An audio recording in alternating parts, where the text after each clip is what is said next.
Hi అండి, అందరూ ఎలా ఉన్నారు? నేనైతే చాలా బాగున్నాను. ఈరోజు మన ఛానల్లో రెసిపీ ఏంటంటే నెల్లూరు స్టైల్లో చేపల పులుసు. పక్కా కొలతలతో ఈ చేపల పులుసుని ఎలా చేసుకోవాలో చూపిస్తాను. వీడియోని ఎక్కడా కూడా స్కిప్ చేయకుండా పూర్తిగా చూడండి, మీకే అర్థమవుతుంది. ఒక్కసారి ఈ మెథడ్లో చేపల పులుసుని చేసుకొని చూడండి. చేపల పులుసు టేస్ట్ కానీ టెక్స్చర్ కానీ బాగా కుదురుతాయి. ఈ చేపల పులుసు చేసిన రోజు ఒక ముద్ద ఎక్కువగానే తింటారండి. ఇక ఏ మాత్రం లేట్ చేయకుండా ఈ చేపల పులుసుని ఎలా చేసుకోవాలో చూపిస్తాను రండి. ముందుగా అయితే 2.5 కిలోల చేప ముక్కలు తీసుకున్నాను. 2.5 కిలోలతో చేపల పులుసును పక్కా మెజర్మెంట్స్ తో చూపిస్తానండి. ఎక్కడా కూడా వీడియోని స్కిప్ చేయకుండా చూడండి.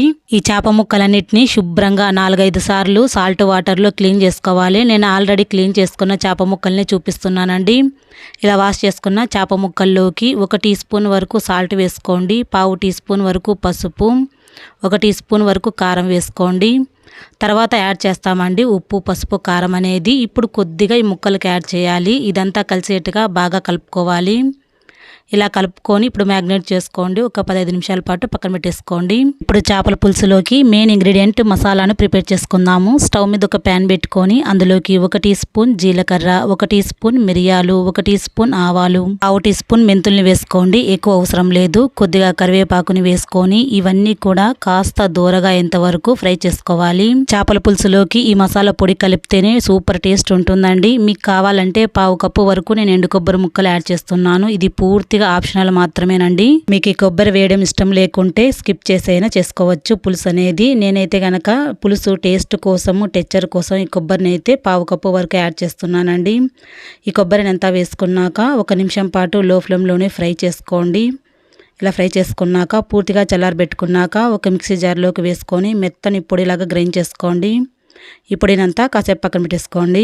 ఇప్పుడు చింతపండుని చూపిస్తున్నాను చూడండి. ఆల్రెడీ నానబెట్టుకున్నాను. ఒక 60 గ్రాముల వరకు చింతపండుని తీసుకున్నాను. చేపల పులుసు ఎప్పుడు కూడా కాస్త పుల్లగా ఉంటేనే టేస్ట్ ఉంటుంది. లేదంటే చింతపండు అనేది మీ టేస్ట్ తగ్గట్టుకైనా తీసుకోవచ్చండి. కానీ చేపల పులుసులోకి ఎప్పుడూ కూడా పుల్లగా ఉంటేనే బాగుంటుంది. ఇలా చింతపండు నానబెట్టుకున్నాక మెత్తగా స్మాష్ చేస్తూ ఇంకో గిన్నెలోకి అయితే ఇలా పిండుకోవాలంతా చింతపండు రసాన్ని. చింతపండులోకి కొద్దిగా నీళ్లు పోస్తూ మనకు కావాల్సినంత చింతపండు వచ్చేదాకా పిండుకున్నాక ఈ చింతపండు రసాన్ని అంతా పక్కన పెట్టేసుకోండి. స్టవ్ మీద ఒక వెడల్పాటి గిన్నె పెట్టుకోండి. చేపల పులుసుకి ఇలాగా వెడల్పుగా ఉండే గిన్నె తీసుకోండి. చేప ముక్కలు అనేది విరిగిపోకుండా ఉంటుంది. తర్వాత 5-6 టేబుల్ స్పూన్ల వరకు ఆయిల్ వేసుకోండి. చేపల పులుసుకి కొద్దిగా ఆయిల్ ఎక్కువగానే పడుతుందండి. ఆయిల్ కొద్దిగా వేడిన తర్వాత 1 టీ స్పూన్ ఆవాలు, 1 కప్పు వరకు ఉల్లిపాయ ముక్కలు, కొద్దిగా కరివేపాకుని వేసి ఎర్రగా అయ్యేంత వరకు వేయించాలి. ఇంకా కొందరు దీంట్లోకి పచ్చిమిర్చి, టమోటా ముక్కలు కూడా వేస్తారండి. టమోటా ముక్కలు అయితే అస్సలు వేయను నేను, టేస్ట్ అనేది మారిపోతుంది. తర్వాత ఇందులోకి 2 టేబుల్ స్పూన్ల వరకు అల్లం వెల్లుల్లి పేస్ట్ని వేసి అల్లం వెల్లుల్లి పేస్ట్ అంతా పచ్చివాసన పోయేదాకా ఫ్రై చేసుకోవాలి. ఇలా ఫ్రై చేసుకోవాలండి. ఇలా ఫ్రై చేసుకున్న తర్వాత ఇందులోకి రుచి తగినంతగా రాళ్ళ ఉప్పు వేసుకోండి. తర్వాత 1 టీ స్పూన్ పసుపు, 3 టేబుల్ స్పూన్ల వరకు కారం వేసుకోండి. చేపల పులుసులోకి ఎప్పుడూ కూడా ఉప్పు, కారము, పులుపు ఈ 3 కూడా పర్ఫెక్ట్గా కలుపుకున్నామనుకోండి చేపల పులుసు అనేది అదిరిపోతుంది. 1 టీ స్పూన్ ధనియాల పొడి వేసుకొని ఇదంతా కూడా స్టవ్ అనేది లో ఫ్లేమ్లో పెట్టుకొని ఒక 2 నిమిషాల పాటు బాగా ఫ్రై చేసుకోవాలి. ఇలా ఫ్రై చేసుకున్న తర్వాత మనం ఇందాక మసాలా పొడినంతా కూడా గ్రైండ్ చేసి పెట్టుకున్నాం కదండి, ఆ మసాలా పొడినంతా కూడా ఇందులోకి వేసుకోవాలి.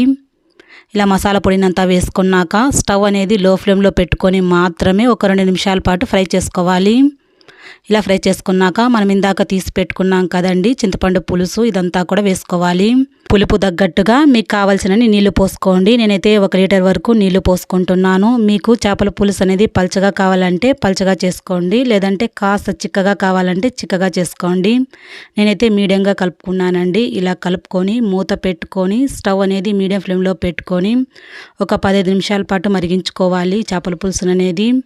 ఇలా మరిగించుకోవాలండి. ఇలా మరిగించుకున్న తర్వాత మనం మ్యాగ్నేట్ చేసి పెట్టుకున్న చేప ముక్కలన్నీ కూడా ఇందులోకి వేసుకోవాలి.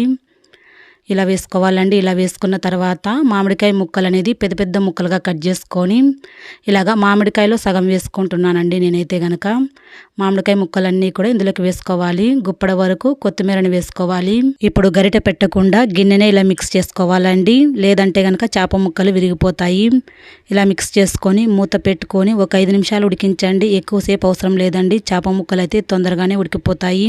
5 నిమిషాల తర్వాత మన చేపల పులుసు రెడీ అయిపోయింది. ఒక్కసారి ఈ మెథడ్లో చేపల పులుసును చేసుకోండి. టేస్ట్ అయితే చాలా బాగుంటుంది. చూస్తూ ఉంటే నోట్లో నీళ్లు ఊరుతున్నాయి కదండి. తింటే కూడా సూపర్గా ఉంటుందండి. ఒక్కసారి ఈ పద్ధతిలో మీ ఇంట్లో కూడా నెల్లూరు చేపల పులుసును చేసుకొని చూడండి. మీకు కూడా బాగా నచ్చుతుంది. కొత్తగా మన ఛానల్ని ఎవరైనా చూస్తూ ఉంటే గనక ప్లీజ్ సబ్స్క్రైబ్ చేసుకోండి, లైక్ చేయండి, షేర్ చేయండి. మరొక న్యూ రెసిపీతో మళ్ళీ మీ ముందుంటాను. Thanks for watching.